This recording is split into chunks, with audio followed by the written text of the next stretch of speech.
እንደምትወዳት መንገሩ ብቻ በቂ አይደለም። ወንድ ልጅ አይኑን እንደሚያምነው ሁሉ ሴት ልጅም ጆሮዋን ነው የምታምነው።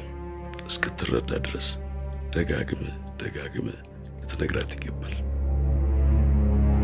እኔን የምትረዳኝ አይነት ሴት አይደለችም።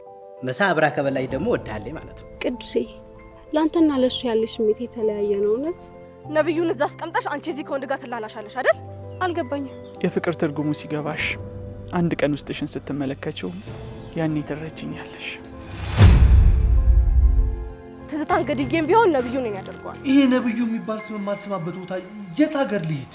ነባንማ ምንም እንድትናገርብኝ አልፈልግም። እሺ እኔ ደግሞ ነብዩን ገድዬም ቢሆን አንቺን እኔ ያደርግሻለሁ። እኔ አላሳዝንህም? አታሳዝኝኝም።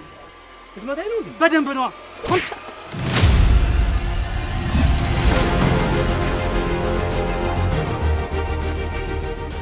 ታሜኔም እኮ ተቸግሬ ነው። ምንም ቢቸግርሽ ከነብዩ ሊበልጥ አይችልም። ብትከተለኝ በድንጋይ ነው አናትህን ለሁለት የምከፍል። በይኛ ነይ ድንጋይ ልስጥሽ።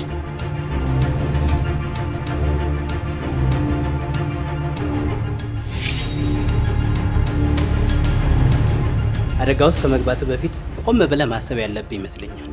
ሁሌ የምታወራው ስለ ቅዱስ ነው። እሱ ቀናተኛው አይምሮ የፈጠረው ነገር ነው።